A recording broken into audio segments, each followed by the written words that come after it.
So today I'm gonna start saddling some of these braces so I can start setting my horizontal pieces. So here's one of my corner braces. So I need to saddle the top of this pipe here so I can lay a horizontal piece on across here. And I'll need to saddle one end of that horizontal piece to butt into the corner post. And the same thing on this one, to saddle the top of this one and run a horizontal piece and butt it into that post. I'm really excited about this new welder. Saved up my money and bought this earlier this spring, and this is the first time I'm getting a chance to use it. And I rigged myself up an adapter for this plug here, this one in there.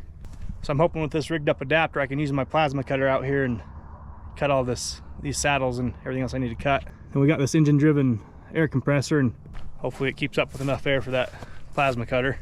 So I didn't really film when we were setting these posts, but all we did is we just hooked an auger up to the back of a tractor and drilled these holes. Then I rented a concrete mixer and mixed up our own concrete, and then just dumped the concrete in the holes and leveled the posts, and that was about it. So I was thinking about how I wanted to figure out my pattern for these saddles. I found this old coffee cup. It's just a tad bit bigger than this 5-inch pipe. So I was thinking this is some of that vinyl, like roofing vinyl that I was using in the last video to cut my pipe square. I'm thinking I can just set this inside here, inside the cup. And since this coffee can is a tad bit bigger than this 5-inch pipe, I think this will give me about the exact same radius as this 5-inch pipe will. So I'm just going to try to level this up and get it square and cut off some of this excess. I'm just going to take this vinyl and butt it up to pipes that I'm saddling and just slowly start using scissors and cutting out my pattern. Then I should know once this is pretty close to fitting around this pipe, I can use this pattern to wrap around the actual pipe and draw it off and see how it works out.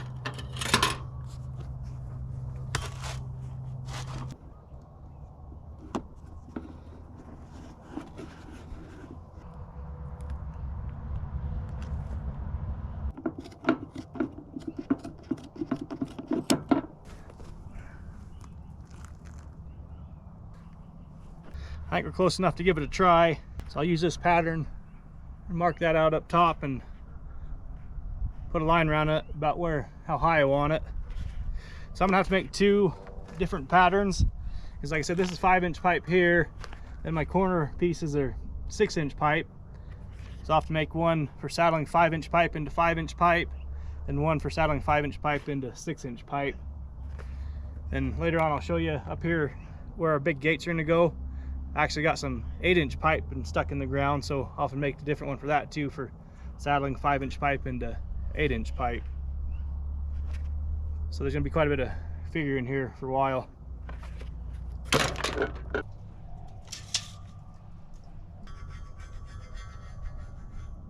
So we're gonna give that a try. So we'll cut that out and see how close we are. Then we can use that piece that we cut off to set in there to see how close we are to matching up all right.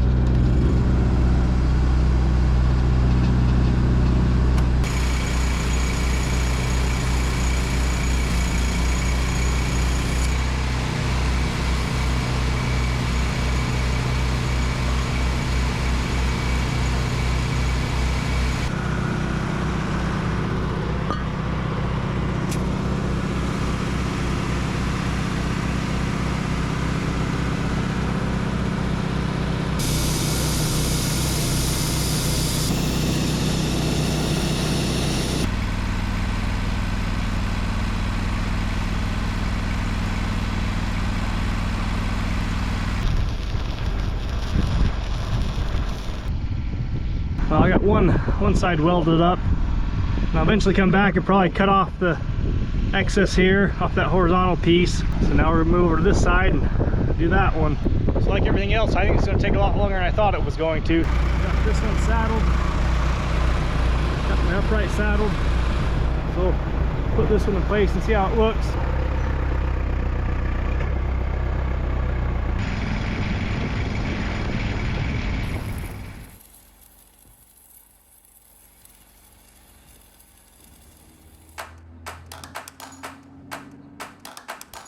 So the next day, my brother Michael, my stepdad Don, and father-in-law Dewey came and rolled out all the wire. And while they were doing that, I was trying to stay ahead of them, getting the braces finished. You can see here them using that jig that I built for the backhoe to unroll that wire with. Seemed like it worked out pretty good, and they said it was pretty handy. You guys get any work done over there? I'm always grateful to have so many family members that are willing to come help me with projects like this. It sure makes the jobs go a lot easier. They were saying the hardest part was when you had to bend the wire, like when you had to splice the two rolls together, or when you were starting or stopping at the braces. They said that the wires are super hard to bend and made for a good forearm workout, they said. Try to bend that wire. Wire's hard to bend. Oh, it's galvanized steel. You just grab one of these.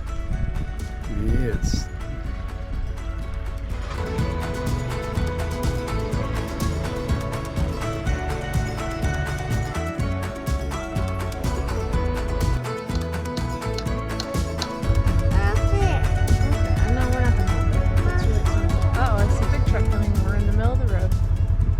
Just getting home from work this afternoon, and today I want to start working on this other side of the gate brace. So I did this one the other day. I didn't really get a chance to show you guys how I built it because I was kind of racing against my brother and stepdad and father-in-law because they were stringing all this elk wire, and I wanted to get this done so this is ready so we could tie everything off. So today I'm just working on this other side, and I'm by myself so I can take the time and show you how I built that. But to start off, I need to go borrow my brother's laser level so I can level this horizontal pipe that's on this brace and make it level on this brace here so they both look uniform. So I'm gonna go run grab that and we'll go from there. So my brother said that laser level is actually kind of hard to see in the daytime, so I'm gonna just start by saddling this top horizontal piece here.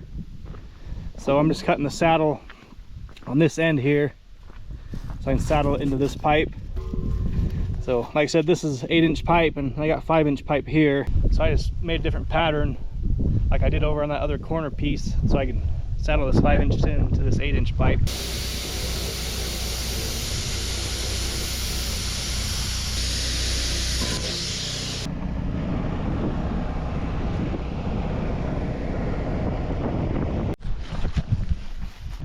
So I don't know how well you can see this green line here, but I got it just right on top of this horizontal piece here. So now I just need to go over here to that post and find my green line there. Then I'll move this level over to that green line. So you can't hardly see the line. So I'm just marking that horizontal piece on this. And I'll come set up the level on this one. And I'll transfer that mark over to that post. Then I'll know where the top of my horizontal piece should go on that post. Then I'll just measure down 5.5 inches for my saddle. Then this horizontal piece will sit right in here, perfectly level with that other one over there. So I ended up having to use this old mirror to be able to see that green laser. I was reading online, if you get something reflective, it kind of shows where that laser line is a little bit better out in the daylight.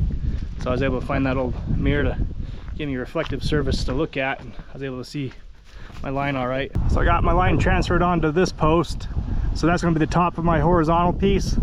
So I just have to measure down 5.5 inches because that's how wide my horizontal pipe is. So I measured down 5.5 inches, which is that mark. So I put my saddle pattern on right there so the mouth is right there where that line is. We'll cut that saddle out.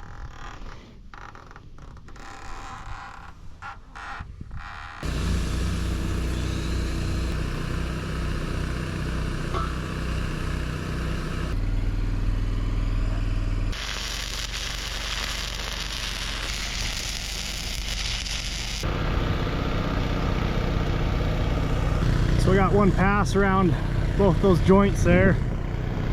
So now I'm just gonna come back and cut off the excess off the tail of this horizontal piece. And I want to figure out how high I want to keep these vertical pieces here. I just want to match this one with that one over there.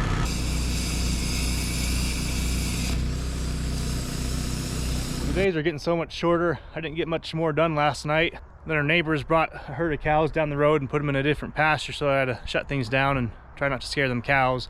Like I was saying, I was able to get at least one pass on each of these joints there. And I laid out my holes on the pipe here, on this pipe, and this one here. So while I was laying those holes out, my dad went and cut me 8 sticks of this 2 3/8 inch pipe. And what I'm gonna do, is I got all my holes laid out, I'm just gonna come through, I'm gonna cut these holes out with the plasma cutter. And then that pipe should slide right through these holes, and I'll just be able to weld it right there.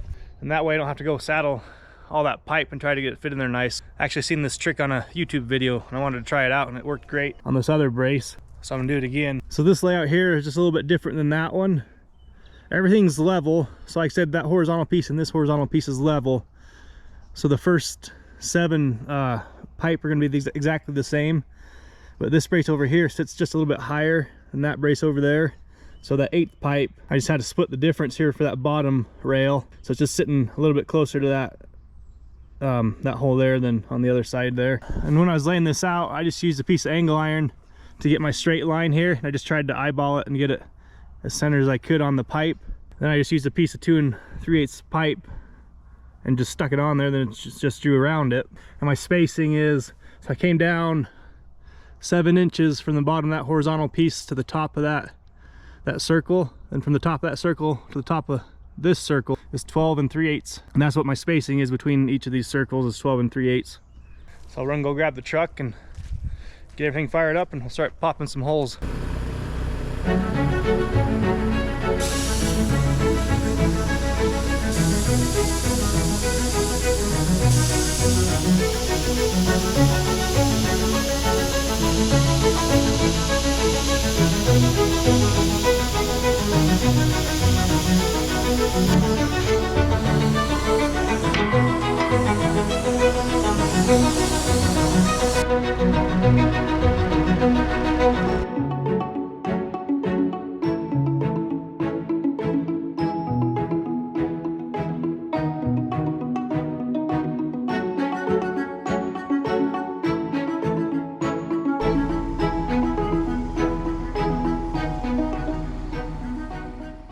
Then all I do, if I've got a little bit too big of a gap, I want to even it out a bit, is just stick the end of one of these used welding rods in there, and it gives me a nice little even gap to fill up with the weld.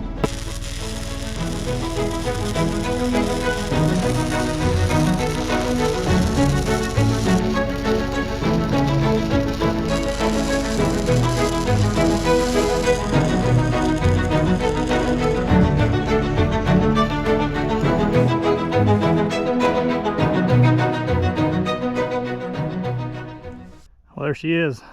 Got it all done. I think it turned out pretty good. And I went and cut off the vertical posts there, just cut them to the same length, that one and this one, so they look uniform. So I still need to build some custom gates here, so that's a whole nother project. But at least the braces are done.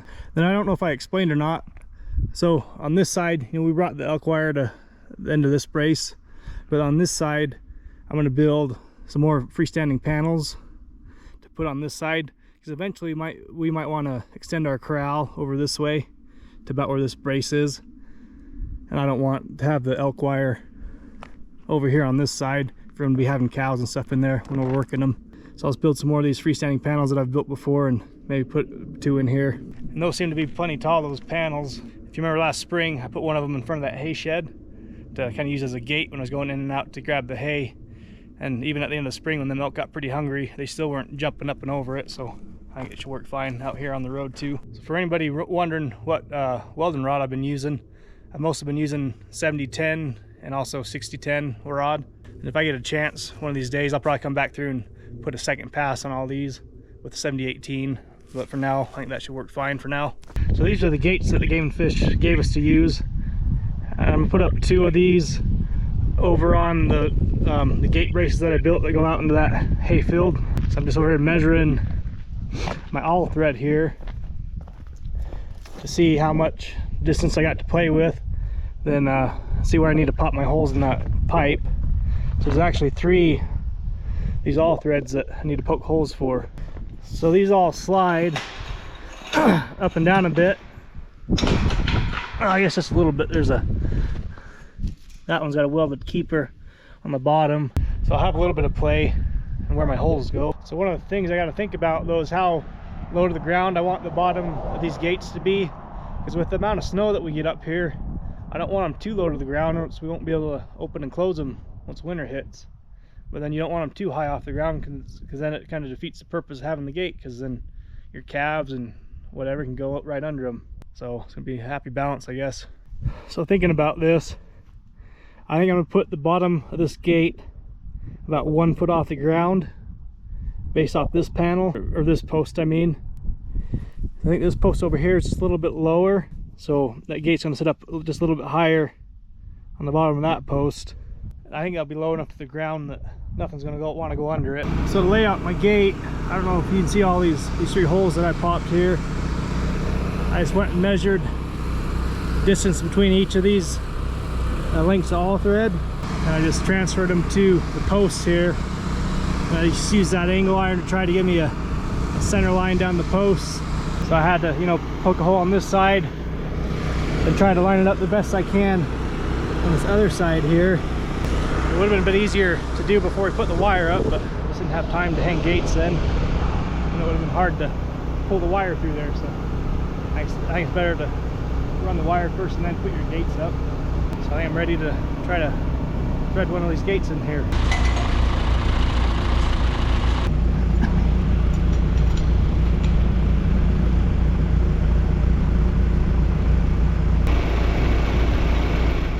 So I was running out of daylight last night, so I was just rushing to get these gates hung.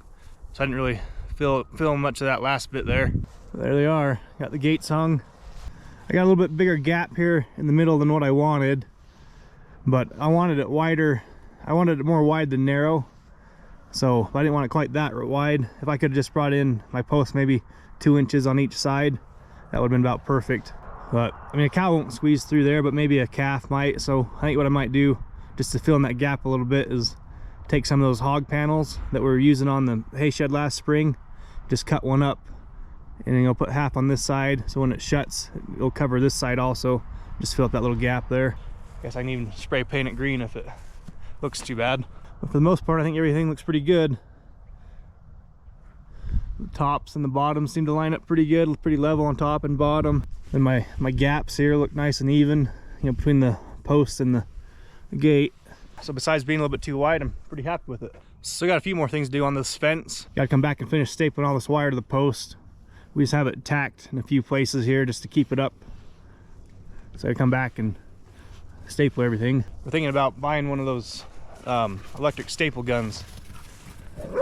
I mean, you know, for this project, and I'm sure I'd make pretty good use of it, you know, fencing in the spring and all the other fence that we do around here.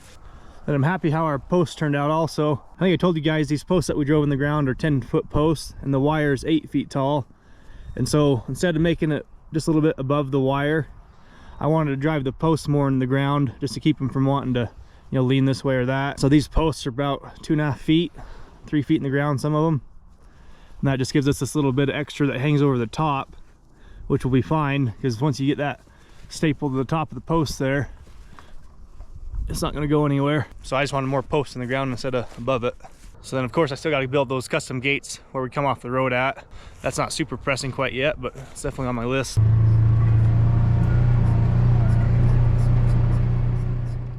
Looks like we're getting this elk fence done just in time. We're starting to get a little bit of snow today. So hope you guys enjoyed the video, and thanks for watching. Have a good day.